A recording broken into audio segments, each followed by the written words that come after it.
weeks later. Alright.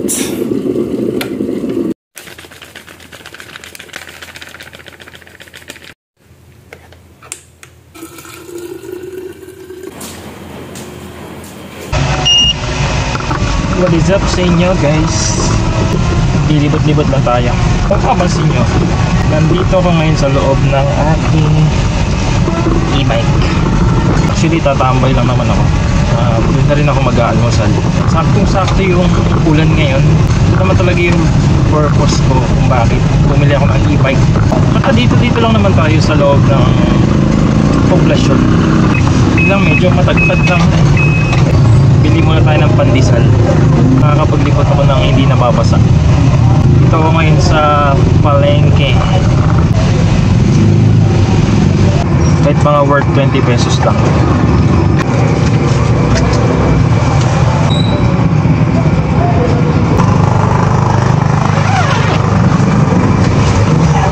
Meron na tayong pandesal. Okay, let's go.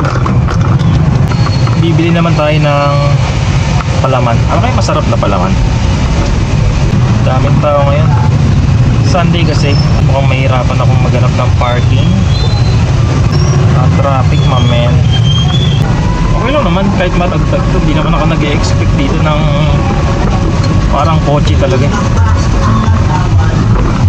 So nabili ko pala tong e-bike na to for 70,000. So sa 70,000 mo pwede ka nang bumili ng motor. So syempre kapag bumili ka naman ng motor, isang maliit lang siya na 2 wheels. Ito kahit nakaupo ko lang, relax na relax. Ito may bubong. Pwede pa akong makapagsakay dito ng 3 tao. Ayan, may nakatrapal tayo. So kapag umulan, daming tao. Bibili kasi ako ng peanut butter. Alrighty. Bili lang ako ng palaman.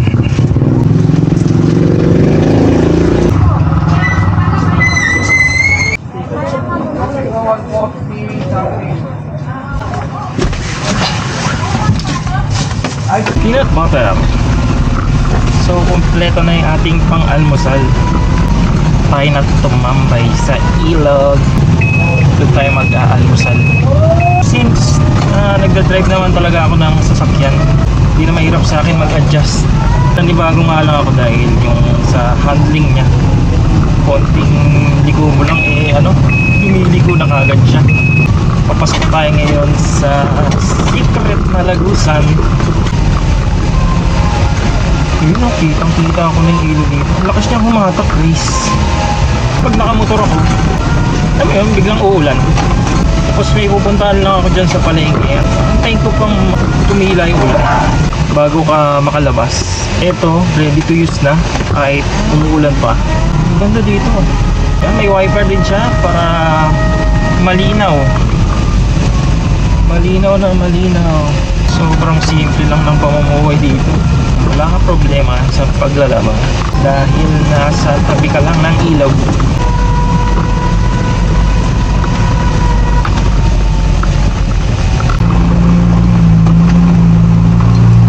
Merong konting rough road nga lang. Ay. Semi off-road po dyan. Yeah. No problem. Alright, let's go to the ilog. Huwag lang sana maputik kasi doon sa pupuntahan natin. Kasi hindi ko alam kung kakayanin ito. 30 kilometers speed limit. No problem. Wala kang iintindihing pollution. Minsan nga gumigising ako ma-fog. Maraming fog. Nakakailang kilometers na ba ako? Ang layo ko na. Bigyan ko na siya na pero doon ako nasanay sa kotse. Akala ko magtatagal yung ulan. Bigla na umaraw. Nag-jacket pa ako, no?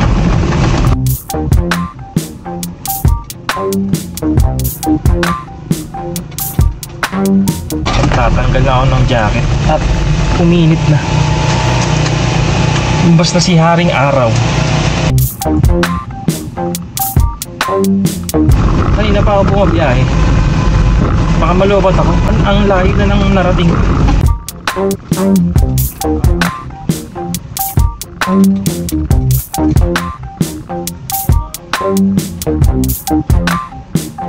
in fairness, no, malamig pa rin kahit alas 9 na ng umaga.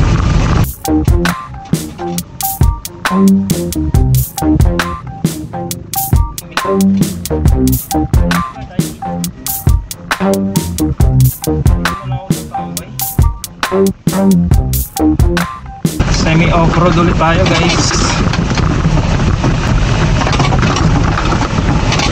Hindi ko na matandaan kung ito yung daan, pero pwede naman tayo bumalik. Buti na lang pin-old charge ko to, at kung hindi ewan ko na lang. Huwag naman sana ako mabalahaw dito. Okay, off-roady.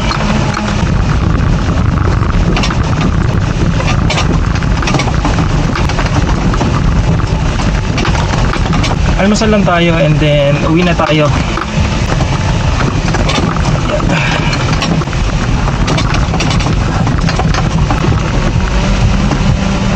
May spot na kaagad tayo.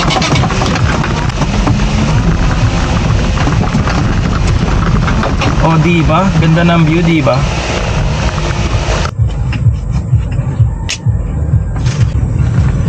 Daming naliligo dun, oh. Why not mag-almusal?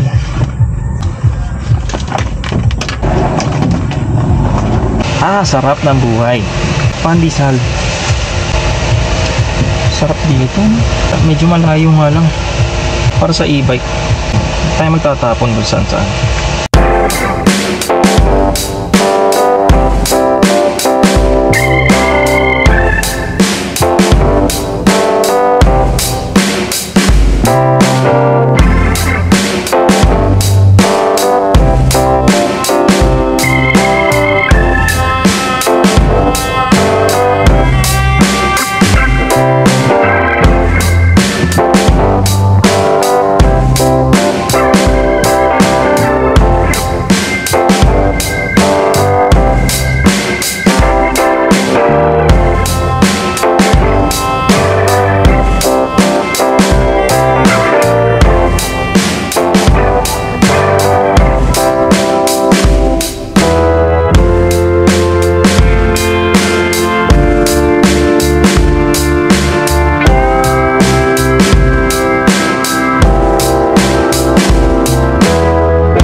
Sunday kasi ngayon, so marami ng mga dumadating na galing sa Manila. May mga bikers din dito. Ayun, galing, pipili ka lang ng cottage mo. Hindi ko alam kung may bayad dito. Sarap dito, sobrang sarap talaga.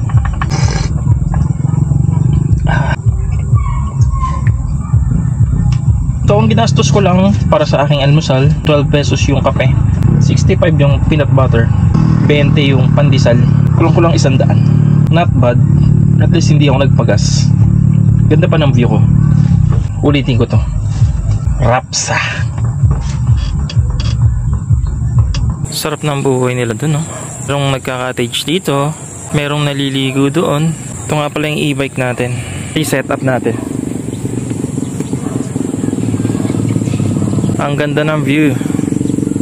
May mga dumadating din dito na galing sa ibang lugar. Saya nila, oh. Whoop. Whoop. Whoop. May isa lumulutang. Ito naman sa kabila, and meron pang resort doon. So guys, uwi na tayo. At masasabi ko dito sa e-bike na to, sulit naman yung 70,000 na binayad natin. Kung ikukumpara mo sa performance ng motor, talagang yung motor ay lamang talaga siya sa pangmalayuan. Yun nga lang, gagastos ka ng gas. At kung sakali namang uulan, magbabasa ka. Kung ipang papalengke mo yung motor, hindi rin natin masabi kung kasya lahat sa motor. So eto, kita-kita naman, malawak, lalo na yung likod ko. Pwede mo siyang paglagyan ng pamalengke mo. At kapag inabutan ka naman ulan, safe na safe ka pa rin sa loob.